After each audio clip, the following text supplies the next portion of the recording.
اقبال کہتے ہیں تیری خودی کے نگہباں نہیں تو کچھ بھی نہیں، کچھ بھی نہیں۔ اگر یہ عشق رسول حاصل نہ کیا اس نماز روزے عبادتوں کے نتیجے میں تو کچھ بھی نہیں۔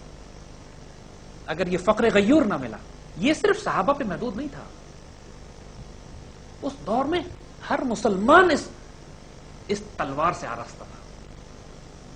وہ واقعہ یاد کرو جب ایرانی بادشاہ نے اپنا دربار لگاتا ہے اور کہتا ہے مسلمانوں سے میں ملوں تو صحیح کہ یہ قوم ہے کیا جو عرب کے ریگزاروں سے اٹھی ہے اور پورے پرشین امپائر کو ٹکرا گئی جا کے، نہ ان کے پاس تلواریں، نہ کھانے پینے کو سامان، پھٹے ہوئے کپڑے، بھوکے ننگے نظارے دیکھنے میں لگتے، مگر غیرت کا ان کی عالم یہ ہے کہ نہ کسی سے خوف کھاتے، نہ کسی سے ڈرتے۔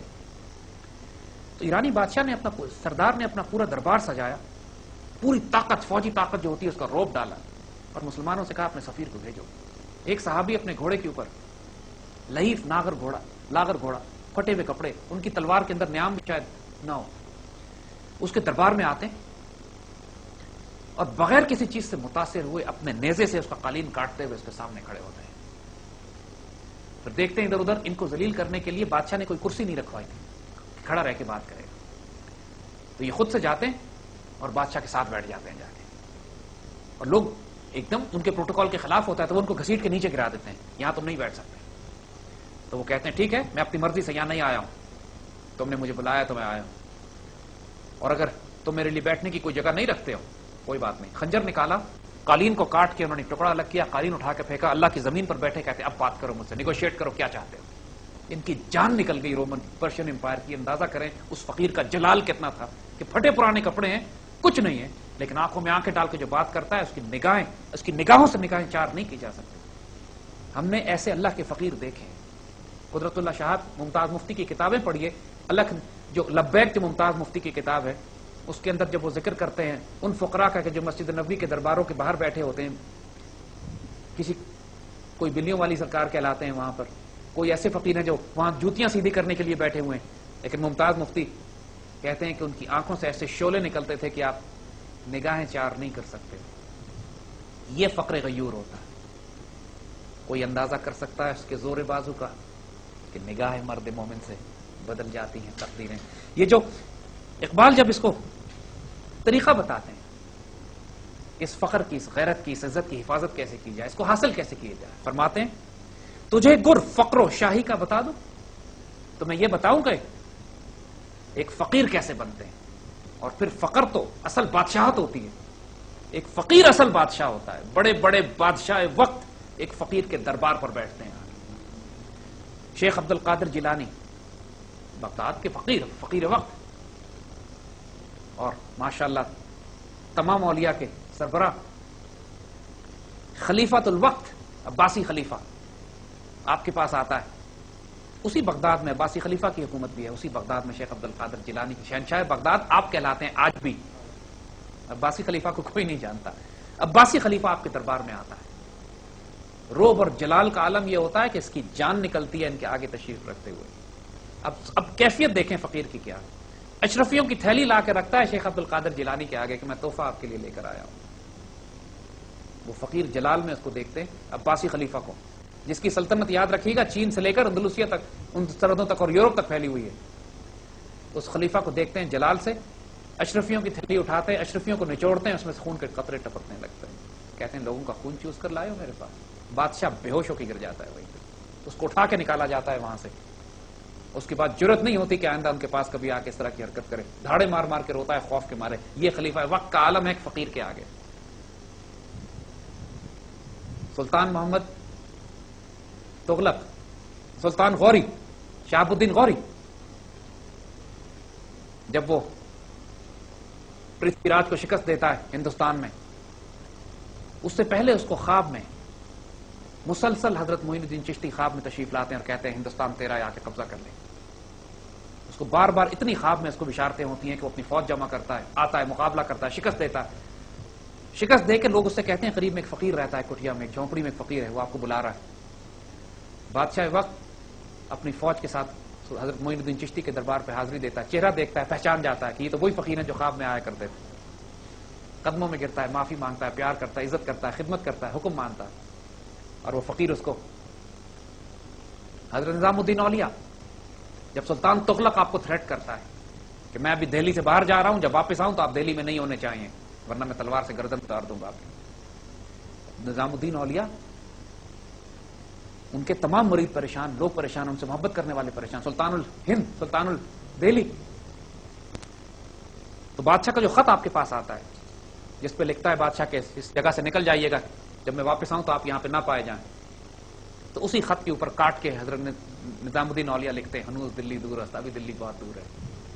وہ تاریخی واقعہ بن جاتا ہے کہ سلطان تغلق جب دہلی کی طرف آ رہا ہوتا ہے، بالکل دہلی سے ایک منزل پہ رہ جاتا ہے، قریب ہے دہلی، لوگوں کو پتا ہے بادشاہ فوج کے ساتھ آ رہا ہے، اب تو آنا ہی آنا ہے اس میں۔ نظام الدین اولیاء سکون سے بیٹھے ہیں، ہنوز دلی دور است، فکر نہ کرو، دلی بہت دور ہے۔ اور تاریخ میں اردو میں آج تک محاورہ بن جاتا ہے، کوئی کام نہیں ہونا ہوا تو کہتے ہیں ہنوز دلی دور است۔ تو یہی ہوا کہ بادشاہ اپنے محل میں ٹھہرتا ہے، محل گرتا ہے، بادشاہ ختم ہو جاتا ہے، اور دنیا کو پتا ہے کہ ایک فقیر کو چھیڑنے کا انجام پھر کیا ہوتا ہے، ہنوز دلی دور است۔ اقبال فرماتے ہیں تجھے گر فقیری اور شہنشاہی کا بتا دوں، غریبی میں نگہبانی خودی کی، اپنی غریبی میں اپنی خودی کی نگہبانی کرو، غریبی میں اپنی عزت غیرت اپنے فقر کی حفاظت کرو، تم کو فقیری مل جائے گی، تم فقیر بن جاؤ گے۔ اے طائر لاہوتی، اس رزق سے موت اچھی جس رزق سے آتی ہو پرواز میں کوتاہی۔ میرے بچوں یہ لازم بات ہے، ایسے ایسے اب یہی بتاؤ نا، کوڑے پڑ رہے امام احمد بن حنبل کو، امام مالک کے بازو نکال دیے، مجدد الفسانی کو جیل میں بند کر دیا، کیا کیا نہیں کیا، کمپرومائز کر لیتے بادشاہ کے ساتھ، کیا فرق پڑتا ہے، بڑے لوگوں نے کیا تھا اس وقت۔ اس موقع پہ سٹینڈ لینے کا مطلب ہے، حضرت خبیب کہہ لیتے، جھوٹ موٹ کا اسلام چھوڑ دیتے، بعد میں اسلام لے آتے، یہ بھی تو طریقہ ہے نا، دین میں اجازت ہے اس بات کی، شریعت میں اجازت ہے کہ تمہیں کوئی قتل کرنے لگے تو جھوٹ موٹ کا انسان دکھا سکتا ہے کہ اپنا ایمان چھپا سکتا ہے۔ انہوں نے تو ایمان نہیں چھپائے، انہوں نے تو گردن کٹوانے پسند کی، ذبح ہونا پسند کیا، کوڑے کھانے پسند کیے۔ کیوں؟ وہی بات کہ جن سے اللہ نے کام لینا ہوتا ہے۔ امام ابو حنیفہ بارش میں کیچڑ میں پھسلنے لگے تو کچھ بچوں کو دیکھ کے کہتے ہیں بیٹا تم پھسلنا نہیں، دھیان کرنا، تو بچے ان کو دیکھ کر کہتے ہیں امام آپ نہ پھسلیے گا، آپ پھسل گئے تو امت پھسل جائے گی۔ جن لوگوں نے امت کی قیادتیں کرنی ہوتی ہیں نا بیٹو، وہ پھر عزت پر راستہ اختیار کرتے ہیں، کمپرومائز نہیں کرتے، وہ فتووں پہ نہیں چلتے، وہ گردنیں کٹواتے ہیں۔ فتوے تو موجود ہیں کہ جان بچائی جا سکتی ہے، جھوٹ موٹ کیا جا سکتا ہے، جھوٹ بولا جا سکتا ہے، مگر اللہ کے بندوں کا پھر یہ اقبال کہتے ہیں لیکن یہ معاملات سخت ہیں، نازک ہیں، یہ آسان نہیں ہے۔ اقبال فرماتے ہیں کہ نظر نہیں تو میرے حلقہ سخن میں نہ بیٹھ، یہ حلقہ یارہ ہے نا، اقبال کہتے ہیں کہ اگر نظر نہیں ہے تو میرے حلقہ سخن میں نہ بیٹھ، اگر تمہاری نگاہ نہیں ہے تو میری باتیں مت سنو، کہ نقطہائے خودی ہیں مثال تیغ اصیل، کہ جو میں خودی کی باتیں کرتا ہوں، جو میں انسان کی ریئلائزیشن کی، فقر کی بات کرتا ہوں، عشق الہی عشق رسول کی بات کرتا ہوں، یہ تیز دھار تلوار کی طرح تمہیں کاٹ کے رکھ دے گی اگر تم ان کو سمجھ نہیں پاؤ گے، اگر تم ان کا مذاق اڑاؤ گے، اگر تم ان پہ طنز کرو گے، اگر تمہاری عقل میں نہیں آئیں گی یہ باتیں، اگر تم ریسپیکٹفل نہیں ہو، بادب نہیں ہو، کیونکہ ادب پہلا قرینہ ہے سیکھنے کے لیے، اگر بادب نہیں ہوگے تو پھر تمہیں نقصان ہوگا ان باتوں سے، کیونکہ یہ باتیں کائنات کے راز اپنے اندر لیے ہوئے ہیں، یہ تمہیں شہنشاہی کا گر بتائیں گی، یہ تم کو یہ بتائیں گی کہ اس کائنات میں فقیری میں رہتے ہوئے شہنشاہی کیسے کرتے ہیں۔ غیرت ہے طریقت حقیقی، جو طریقت حقیقی اس میں غیرت ہے فقر کی تمام، یہ بات جس کے حوالے فرماتے ہیں۔ پھر اس کہتے ہیں اس قوم کو شمشیر کی حاجت نہیں رہتی، اس قوم کو شمشیر کی حاجت نہیں رہتی، ہو جس قوم کے جوانوں کی خودی صورت فولاد، جس کے جوانوں کی خودی غیرت اتنی ہو اس کو تلواریں نہیں چاہیے ہوتی۔ اب سوچو ذرا 17 کروڑ پاکستانی مسلمان ہیں، امت کا المیہ کیا ہے؟ 1 ارب مسلمان ہیں، 1 ارب مسلمان دنیا میں، فلسطین میں 30 لاکھ یہودی بستا ہے، اسرائیل میں، یہ مسلمان اگر پھونک بھی مارے نا مل کر تو اتنا بڑا طوفان برپا ہو جائے کہ وہ یہودیوں کو بہا کے سمندر میں دھکیل دے، لیکن وہ حضور کی اس حدیث شریف کے مطابق کہ حب الدنیا و کراہیت الموت، دنیا کی محبت اور موت کا خوف اس طرح غالب ہو جائے گا مسلمانوں پر کہ دنیا کی قومیں ٹوٹی پڑ رہی ہوں گی مسلمانوں کو لوٹ کھسوٹ کرنے کے لیے، اور اس کا سارا المیہ یہ ہے بغیرتی، سارا المیہ یہ ہے خودی کی موت، سارا المیہ یہ ہے کہ فقر غیور اس کو ہم ترک کر بیٹھے، سارا المیہ یہ ہے کہ عشق کی آگ بجھ گئی، بجھی عشق کی آگ، باقی راکھ کا ڈھیر ہے، یہ جسم صرف راکھ کا ڈھیر ہے اگر اندر عشق کی آگ نہ جل رہی ہے، اور عشق کی آگ کا مطلب یہی ہے یہ طوفانوں سے ٹکرانے کے لیے ہمیشہ ہر دم تیار. فقیر کا سفینہ ہمیشہ طوفانی. اقبال فرماتے یہ ہو نہیں سکتا. فرماتے خوار جہاں میں کبھی ہو نہیں سکتی وہ قوم. دیکھو بچوں یہ کائنات کے راز ہیں جو اقبال نے نچوڑ کر دے دیے قرآن و سنت سے. آپ کو چھوٹی باتیں نہیں ہیں. خوار جہاں میں کبھی ہو نہیں سکتی وہ قوم کبھی زمانے میں خوار نہیں ہو سکتی. عشق ہو جس کا جسور، فقر ہو جس کا غیور. جس کا عشق بھی عروج پہ ہو، جس کا فقر بھی غیرت مند ہو، وہ قوم خوار نہیں ہو سکتی. اگر زمانے میں خوار ہو رہے ہو، ہم اس لیے خوار نہیں ہو رہے کہ ہم نمازیں نہیں پڑھتے، ہم روزے نہیں رکھتے، ہم حج نہیں کرتے. آج جاؤ دیکھو ماشاءاللہ حج کے اوپر 50 لاکھ کا مجمع ہوتا ہے. پوری دنیا میں مسجدیں بھی آباد ہیں، لیکن مسلمان رسوا ہو رہے ہیں.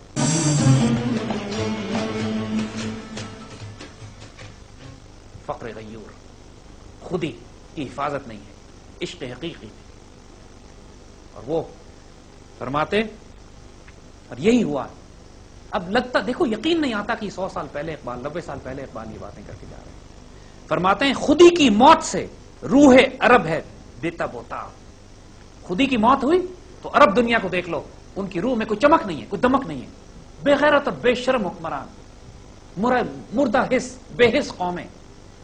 ایک ملک کے اوپر 40 30 سال سے ایک ہی حکمران بیٹھا ہوا ہے. اس قوم میں اتنی غیرت نہیں ہے کہ اس ناپاک اور پلیت حکمران کو تبدیل کر کے وہاں پہ کوئی اللہ کا دین نافذ کر لے. تمام عرب ملکوں کا حال اٹھا کے دیکھ لو، کس کا نام لے؟ وہی پلیت ناپاک حکمران بیٹھے. پوری عرب قوم بالکل غیرت ہی مر گئی جیسے لگتا ہے. چاروں طرف اسرائیل حملے کرتا ہے جب فلسطین کے اوپر، تو مصر سرحدیں بند کر لیتا ہے کہ کہیں امداد نہ چلی جائے فلسطینیوں کو. مطلب غیرت، شجاعت، دلیری، حمیت، عزت، آبرو کہاں گئی؟ ہاشمی بیچ رہا ہے آبرو دین مصطفی، خاک و خون میں لٹ رہا ہے. اس وقت ترکمان سخت کوش تھا، آج بھی مسلمان سخت کوشی ہے. فرماتے ہیں خودی کی موت سے ہے روح عرب ہے بے تاب و تاب. بدن عراق و عجم کا ہے بے عروق و عظام. عراق کا، عجم کا، تمام مسلمان دنیا کا جسم اس میں لگتا ہے جیسے ہڈیاں ہی نہیں ہیں، اس میں خون ہی نہیں ہے. ہمارا یہی حال ہوا ہے نا. کیوں؟ خودی کی موت سے. اس لیے کہ ان کے اندر وہ غیرت خودی، وہ آگ انسان کے وجود میں جو لگتی ہے، جو عشق الہی کو طلب کرتی ہے، عشق رسول کو طلب کرتی ہے، تڑپاتی ہے، جو اس کو چین سے نہیں بیٹھنے دیتی. خبیب والا واقعہ یاد کرو. میرا جسم چھید دیا جائے لیکن مجھے یہ گوارا نہیں ہے کہ رسول اللہ کوئی کانٹا بھی چبھے. یہ فقر غیور، یہ غیرت. میرے بچوں، پھر اس پر اقبال دعا فرماتے ہیں.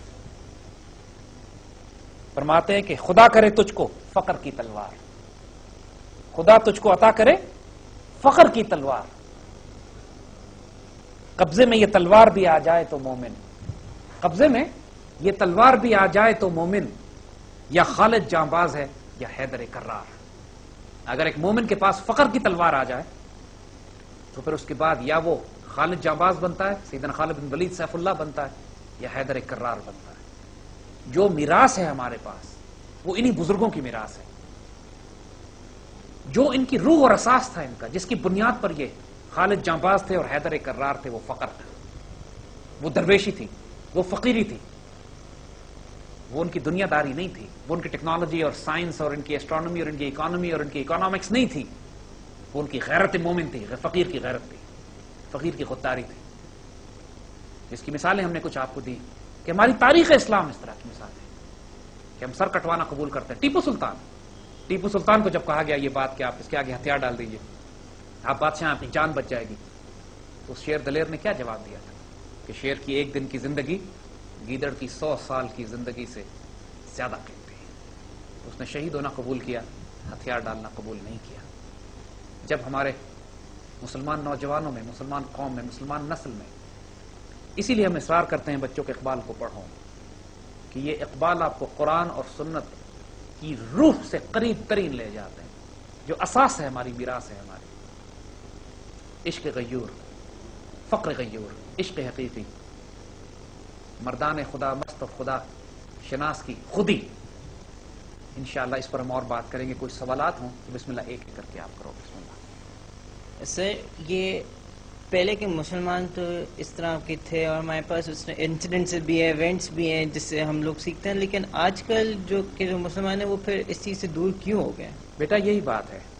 یہ مسلمان اگر اپنی اس تاریخ سے دور ہوا ہے، مسلمان اگر ایک غلامی کی روش مسلمانوں نے اختیار کی ہے، اس کی سب سے بڑی وجہ یہی ہے جو ہم